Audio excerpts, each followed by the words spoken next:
Hey there, welcome to the Simple Podcast. I'm Todd C. Slater, the Simple Investor.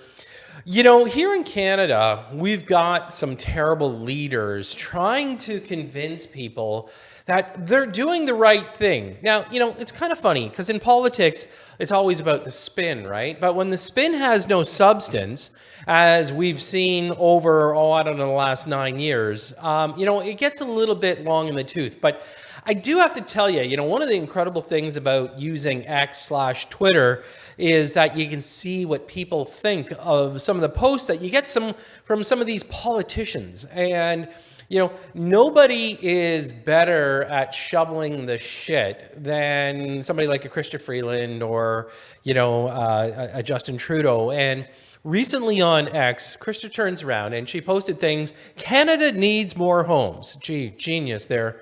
That's why we're going to build 4 million more of them. You're right. With pixie and fairy dust, I'm sure that's just going to appear all of a sudden.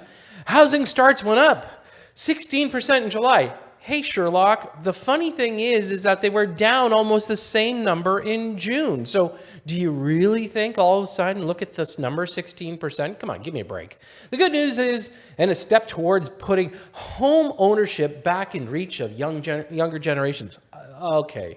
Like, seriously, do you think any of us believe that garbage, that dribble that you post? Well, you know what? I always like to look out to, fellow Canadians and what some of them think. When we take a look at the big picture and the comments, she's actually allowing comments. So after being down 14% in June, all of a sudden it's up 16%. Hey, sweetheart, what are we netting? Not too much. But more homes for who? Endless stream of immigrants are letting you. How about help the Canadians who can't afford to put food on the table first? Hey, you know what? That's a good idea. She does lie with ease. We all know this. I mean, you know what? There is hundreds and hundreds of responses to something like her tweet. And yeah, the math doesn't math. I mean, come on. You know what? And by the way, they didn't open it up to 1.3 million newcomers. It's almost like 3 million, and we are so far behind.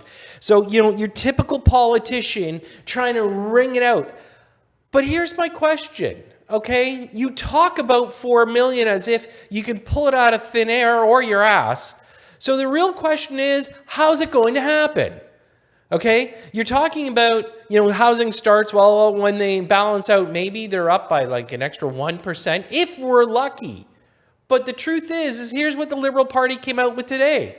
Our Liberal housing plan. Man, this looks like a really in-depth plan. Building 4 million new homes. Okay. Supporting renters. Duh. Helping homeowners. Wow, this is intense. I mean, what did you do? Like, swing by a kindergarten class and said, hey, what do we need? And then, of course, they're going to go after Pierre. And come on, everybody goes after their competition. Doesn't have a plan to solve the housing crisis. But we're making housing more affordable for every generation. And that's your plan? 3 lines? Come on.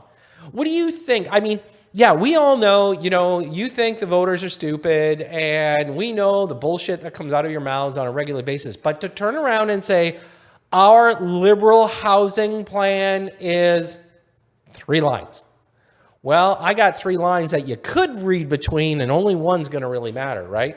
But in the end, big picture, you know what? The government isn't solving a thing. The housing problem is still going to remain a housing problem. And look, here's the thing. They're going to start taking credit, and they already tried, for the Bank of Canada reducing rates a little, right? And there hasn't been an onslaught of buying. The speculators aren't running back to the market. Yeah, we're down a 0.5 point from the top where we were. We still have a long way to go. Bank of Canada said, yeah, chances are 2/4 point reduction still coming yet. September, October, could even be a little bit more, might get a little bit more aggressive. But what's that going to do big picture for you and I?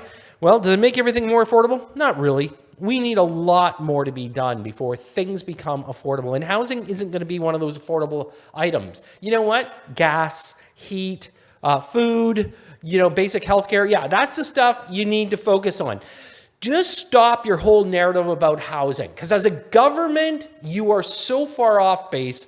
I'm sick and tired of you thinking that you're going to get reelected. You've had 9 years, you screwed up. Somebody else is going to come in, You know what? Whoever gets voted in is going to be a janitor. We know that. The country is in a mess. So the only thing, as I wrap everything up, and I try to keep it as simple as possible, as Canadians, we have to watch out for ourselves. Forget about government. Okay, not going to happen. We do need free speech. We need to be able to protest when we want to. We need to be able to stand up for ourselves. But more importantly, we do have to look out for the next generation. Real estate does help, okay? No matter what most people think, it does help. Having some form of ownership that can grow in the future, and yeah, it's going to come back. Don't kid yourselves, okay? Real estate will continue to go up in value. It's just the way it is. But the security that you can provide your family is very, very important, as well creating generational wealth. I mean, that's the basic principle of having real estate. It's not like you need, 50 homes yourself or anything else. But if you can create some kind of generational wealth for the next generation so that these guys don't get the ability to take it away from you, I think that's so important. And by the way, if you like my post, make sure you comment and don't forget to follow us and subscribe here. I'm going to keep talking about this stuff right through this government, probably the next government or whomever gets voted in. You know what? I have my opinion who I'd like, but so far, you know what? I don't know what's going to happen, and maybe you can shed some light on it for me. Anyways, thanks for tuning in. I'm Todd C. Slater.